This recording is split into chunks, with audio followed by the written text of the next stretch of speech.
സംരക്ഷിച്ചവരാ. അവസാനം ചില വാപ്പാര് മക്കളെയൊക്കെ പഠിപ്പിച്ച് മക്കളൊക്കെ ഒരു നിലക്കെത്തുമ്പോ പിന്നെ മക്കളൊരു വർത്താനം, വാപ്പ നിങ്ങൾ പണിക്കൊന്നും പോകണ്ട, നിങ്ങൾക്ക് ഞാൻ നോക്കിക്കോളാം കുടുംബം. അതാഗ്രഹിക്കുന്നവരാ എല്ലാ വാപ്പാരും. മക്കളേന്നൊരു വർത്താനം, കുടുംബം ഞാൻ നോക്കിക്കോളാന്ന് പറയുന്ന ഒരു വർത്താനം, അതുവരെ വാപ്പാര് നയിക്കും, അതുവരെ വാപ്പാര് ഓടും.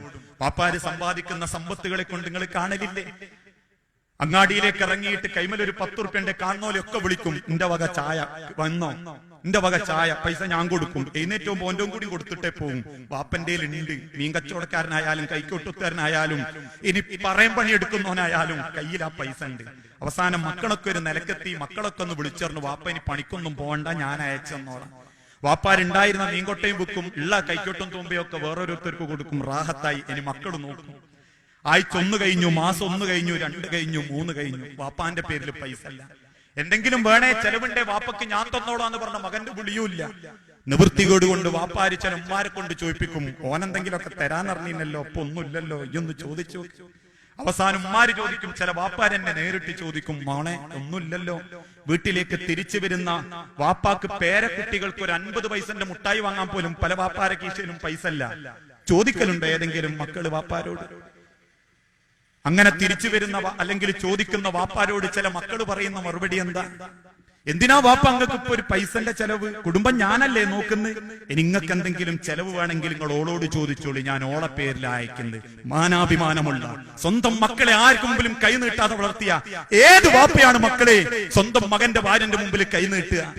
ആ മക്കളുടെ കയ്യിൽ നിന്നും കിട്ടേണ്ട പണം കൊണ്ട് നാലാളുകൾക്ക് ചായ വാങ്ങിക്കൊടുക്കേണ്ട ഗതികേട് വേണ്ടാന്ന് വെച്ച് പട്ടിണി കിടക്കാൻ തയ്യാറുള്ളവരാ ഒരു കാലഘട്ടത്തിലധികവും നമ്മളെ പോറ്റി വലുതാക്കിയ മാതാപിതാക്കള്. വിദേശത്ത് നിന്ന് വിളിക്കുന്ന മക്കൾക്ക് നെറ്റായാലും അല്ലാതെ വിളിച്ചാലും മണിക്കൂറുകളോളം ഭാര്യമാരോട് സംസാരിക്കാൻ നേരണ്ട്. പെറ്റുമ്മാനോട് വിശേഷം ചോദിക്കാൻ നേരല്ല, വാപ്പാനോട് ചോദിക്കാൻ നേരല്ല. വേണ്ട ഒരു മക്കളുടെയും പണം വാപ്പാർക്ക് അവര് ചോദിക്കാറില്ല. എന്റെ വാപ്പാക്ക് ഞാൻ കൊടുക്കുന്ന പണത്തെക്കാൾ ഏറെ ഏത് വാപ്പാരും ആഗ്രഹിക്കുന്നത് എന്താ? ഒരു ചോദ്യം, വാപ്പ നിങ്ങൾക്കൊരു സൂക്കേട് അല്ലെങ്കിൽ നിങ്ങൾക്കൊരു അസ്വസ്ഥത ഉണ്ട് എന്നൊക്കെ കേട്ടിരുന്നല്ലോ, ഡോക്ടർ അടുത്ത് പോണോ? ഞാനൊരു ദിവസം ലീവാക്കണോ? ഞാൻ വരണോ? അതല്ലെങ്കിൽ ഞങ്ങളെല്ലാവരോടും കൊണ്ടുപോണോ? മതി. ഉള്ള കൊരന്റെ സങ്കടാണെങ്കിൽ പോലും വാപ്പ അത് പൊത്തിപ്പിടിച്ചിട്ട് പറയും, വേണ്ട മക്കളെ. ആ ചോദ്യ മക്കളെ നമ്മൾ ആഗ്രഹിക്കേണ്ടത്, ആ ചോദ്യം നമ്മൾ ദുനിയാവ് പ്രതീക്ഷിക്കേണ്ടത് ഇല്ലാതായിക്കൊണ്ടിരിക്കുകയാണ്, അവഗണിക്കപ്പെട്ടുകൊണ്ടിരിക്കുകയാ മാതാപിതാക്കള്.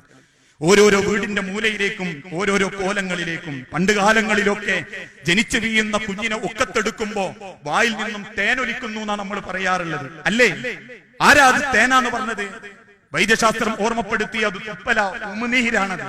പക്ഷെ ആ ഉമിനീരൊലിക്കുമ്പോ പോലും അറപ്പില്ലാതെ അത് കൈകൊണ്ട് തുടച്ച് തേനൊലിപ്പിക്കല്ലടോ എന്ന് പറഞ്ഞ അതേ വാപ്പാന്റെ വായിൽ നിന്ന് പ്രായം കൂടുമ്പോ അതേ നീരൊലിക്കുമ്പോ വാപ്പാനോടൊന്ന് പുറത്തുപോയി തുപ്പാൻ പറയുന്ന അത്ര അവഗണനയും കേൾപ്പില്ലായ്മയും കൊടുത്തിട്ടുണ്ടെങ്കിൽ നഊദു ബില്ലാഹ്, ഈ ദുനിയാവിൽ പിന്നെ എന്തിനാ നമസ്കാരം?